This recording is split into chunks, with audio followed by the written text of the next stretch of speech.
Ladies and gentlemen, welcome to a new episode of Flesh Wound Fist. This is the world's first and only combination trivia host and professional wrestling announcer of Chilean descent that currently resides in Southern California, Ozzy V. And with me, as always, on this program, first in the Northern California Bay Area, world famous juggler Greg Larson. How you doing, Greg?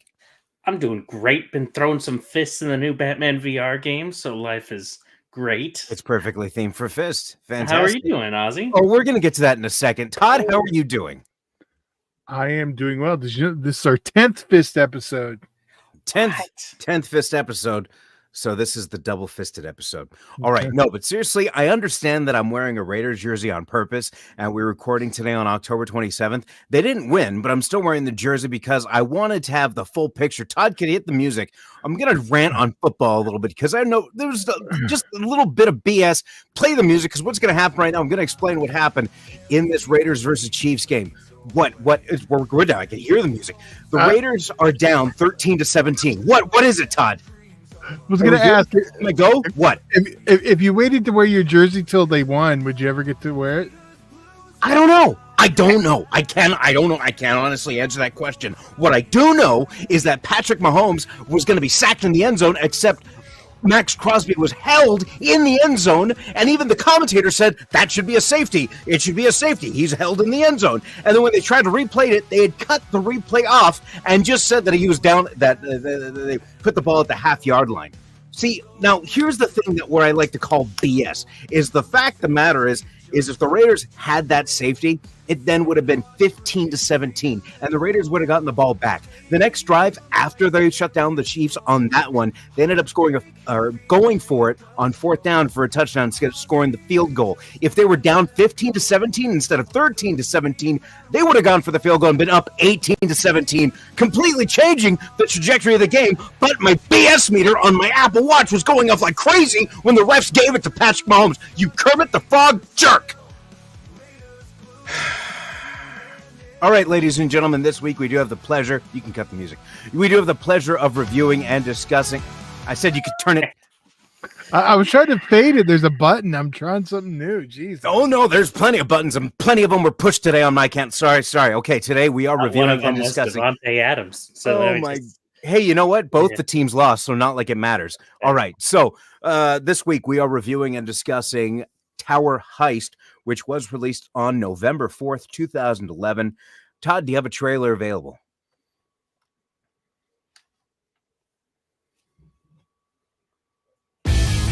Morning, Mr. Shaw. Everything's set for your dinner party. The guy stole from everyone who works in your building.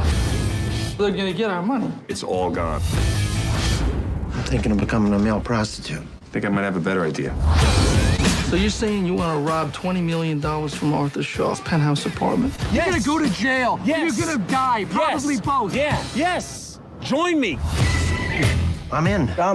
Well, now we're undefeatable, aren't we? Let's storm the castle together. We're not criminals. We don't know how to steal. You know someone who does. You made bail.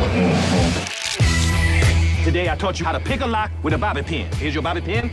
This is your bobby pin. This is your punk ass bobby pin. You unlock the door, you won't freeze to death. I'm gonna be inside having sex with Rita. Who's Rita? I'm in a restaurant across from the tower. What are you doing? It's supposed to be a secret. I didn't say which restaurant across from the tower. Can't afford to eat here anyway. We can order whatever we like. Lunch is on me. In a robbery, you have to be ready to adapt at any moment. How is this supposed to be right if you made it out of Legos? Dimensions are completely accurate. You might as well use Lincoln Logs or Tinker Toys. And who's this, Webster? The maid's gone rogue. Mess with me? Yeah, a dead man. I don't care what it takes, but we'll find a way to make things right. The real trick is getting away with it. Let's do it. Macy's Thanksgiving Day Parade is just moments away. We got a dangler! I'm not going out there. I will blow your face clean off your face.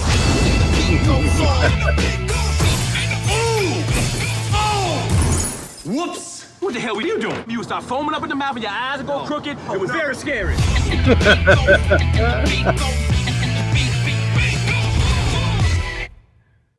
And that was the trailer for Tower Heist, again released on November 4th, 2011, with a runtime of 104 minutes, rated PG-13. Now, there's a lot of people involved in the story and the screenplay here. Story by Adam Cooper, Ted Griffin, and Bill Collage, with the screenplay by also Ted Griffin and Jeff Nathanson. Here's the funny thing that I found about the story by is you had Adam Cooper, Ted Griffin, and Bill Collage. Adam Cooper had worked on Assassin's Creed. Ted Griffin had wrote the screenplay for the 2011 Ocean's 11. The 64 story came from the other people from the original movie, but the screenplay, that was all him. That's what kind of had like a vibe of Ocean's 11 when I was watching it. It made total sense. But what I found most amusing is Bill Collage. If you pull up his IMDb for known for, you'll first see Emancipation, Exodus, Gods and Kings, Assassin's Creed, then Accepted. To see the four of them, just it's just like which one does not belong almost, but it was just amusing to me. This movie does star Ben Stiller, Casey Affleck, Alan Alda, Eddie Murphy, Michael Pena, and Todd's favorite actor, Matthew Broderick. And when I think action movies, I think Matthew Broderick and Ben Stiller. That's a good double fisted right there. Right. See, now I feel stronger for my farce argument. Although he is notorious for stealing red cars. And why it's just like sitting right there. I mean, all right. So initial thoughts on this.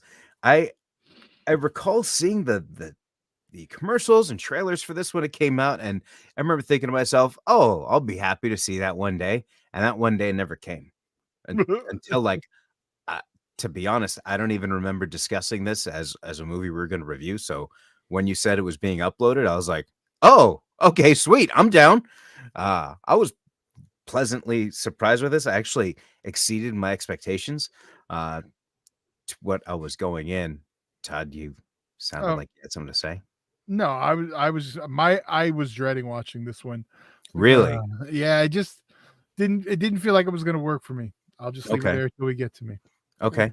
And Greg.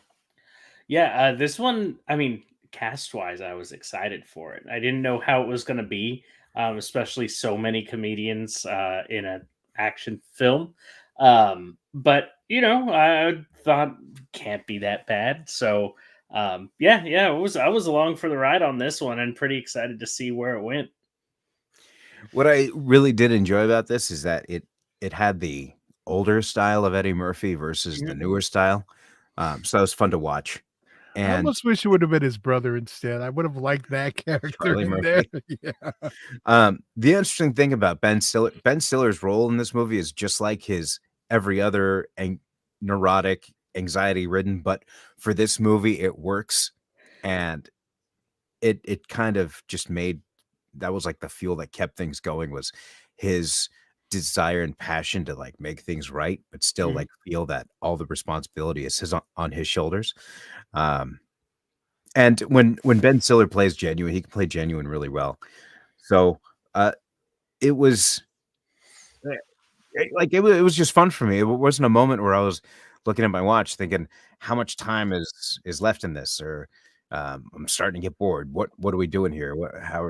Things didn't really felt like they slowed down. Like once it started and once things started happening, and maybe I am a bit partial because I worked in a hotel, and while it wasn't like building like this was, the housekeeping, the security, like it, and the guests, the concierge, not that dissimilar. So maybe I had a certain perspective that aided my view on its quality. I don't know. I was kind of like, oh, well, let's see what other action stars we're going to get. Oh, we got Alan Alda. Judd Hirsch. It's more like, I know. Once it got going, though, I was like, all right. I like all those guys. It just wasn't what, seemed a little bit older of a film. And I kind of disagree a little bit with Yazzie in the sense of the beginning did, for me, feel a little slow, but once it picked up, I was like, this is a fun ride to be on. There's like a point about a half hour in, it really picks up. And I think from that point on, I was hooked. So it goes quickly. Maybe I'm a little biased. I'll use this to transition into our favorite moments, because for me, anytime Michael Pena had a line, that like the dude always cracks me up, right? So he showed up in the like within the first 10 minutes, it was his phone that was going off, and he's talking about working at the BK, and just later on he delivers his lines, and it's for some reason it was his lines that whenever they were delivered, it would elicit the strongest response from me. Like, and I'm watching it with my girlfriend's son. He was 13. He enjoyed the movie for what it's worth, and was paying attention through it from start to finish, which for a 12-year-old in 2024 saying something. That's but I don't know. He would make some, like when the car was being hit by the fireplace tool, and he comes in, hey, let me take a swing at that. Like, man, just like the tone of it, I don't know what it is, but it just like, you know, when I mean in Ant-Man, when he did his whole thing, that busted me up too. So I don't know if like his voice produces a chemical in my brain. You that think Mexicans are funny? It's okay. I'm predisposed to thinking that. Apparently, it's in my DNA. You know, I can sense the accent. Oh, I'm supposed to think this is funny. So, but my favorite moments were anytime like Michael Pena had any lines. They never checked our balls at the BK. Or the Puerto Rican, you can call me my hip hop name, the Puerto Rican Mohican. That was, it cracked me up there. I actually like Matthew Broderick in this more than I expected, but it also helped me to think. Like I was like, yeah, we never see his wife. He's got a dark secret. I think he got rid of her. She's in the walls. I mean, he's squatting. He plays like. Whereas in Ferris Bueller, he plays like the cool guy, get anything he wants. This is the complete opposite of that character. And so watch that movie now. It's a lot more dark when you got the guy running around trying to play grab ass with you. Watching Ferris Bueller in 2024 is a dark, dark film. Just saying. Well, moving on. So Todd, did you? Oh, you said you enjoyed Matthew Broderick in this movie more than you would, but does that qualify as your like favorite moment or feature? Any favorite lines or anything like that? I want to just say lesbian boobs, that whole segment, but when the conversation just focused on lesbians, that was great. Lesbian gauntlet was probably one of the funniest phrases I've ever heard. Well, I don't know. Maybe I should just take that one as my favorite. But no, I've never seen an episode of Matlock where the criminal bangs Matlock. That was the line I had to like pause right now. So, yeah. Greg?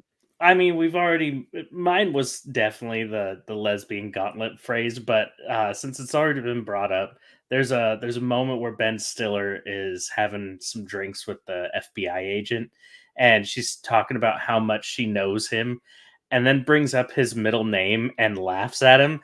And I don't know why, but like how blunt she just laughed at his middle name had me dying. I was like, good on her. Good on her. FBI agent played by Téa Leoni. Usually, maybe it was her. Maybe that's why I was not looking. She always annoys me and stuff. I complained about her in Bad Boys. Yeah, right. And I remember that was the single worst thing I hated about Deep Impact. Deep Impact, a movie where Morgan Freeman is president of the United States, but I couldn't stand it because Téa Leoni never opened her mouth in the entire movie. It was one of the MST3K lines when they did the Sci-Fi Channel did like a half-hour special, like a weekend before the Oscars, and they just cut trailers or cut clips of movies from the past year, and they were all riffing on them. So when they showed Téa Leoni, and she was trying to talk from Deep Impact, he kept saying, "What? Somebody tell her to open her mouth. Enunciate, Téa." So no, but here she was fantastic. Everybody was. Because I just imagine what the set must be like to have all these actors and actresses working together in such like a large production. But for me, it felt like that kind of fun atmosphere bled through to me while I was watching it. So And this is kind of more up my alley. I mean, like I said, maybe I got the bias because, I worked in hotels for a long time. So not exactly like a hotel, but still like the same idea of service-minded people and, trying to all that stuff.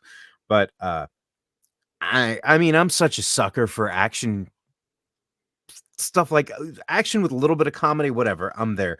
So my own biased opinion, if somebody disagreed with me, I'm not going to argue with them.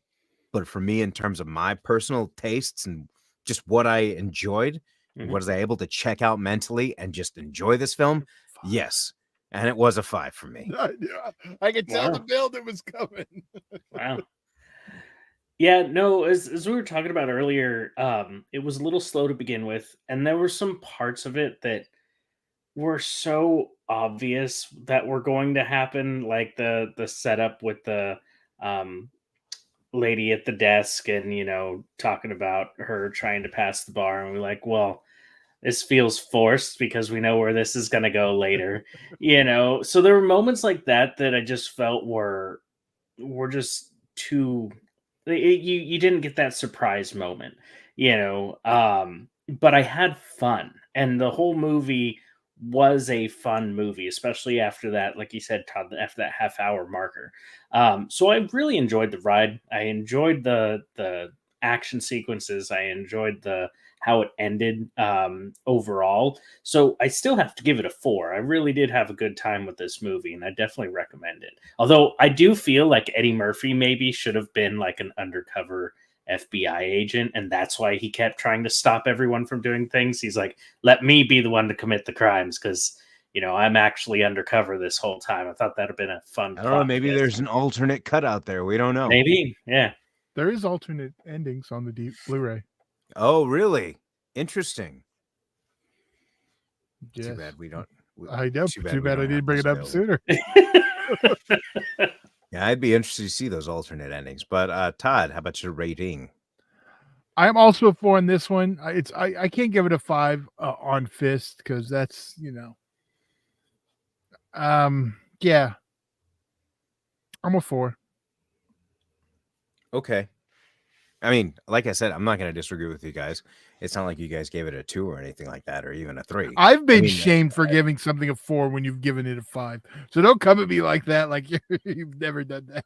I'm not. No, I'm saying I'm not doing it for this one. I understand. So, I mean, like something else, that's over there. But one thing that is worth, I think, noting is my girlfriend hates the stupid comedies, right? So, like, if I talk about Spaceballs, I talk about Airplane, she doesn't want to hear it, right? However, earlier today, I know, how is she my girlfriend? Yin yang. I was going to ask if we can get a re-review of Private School. Oh my fucking God, are you? Don't. No. I'll text her later, Todd. No. Bad. No.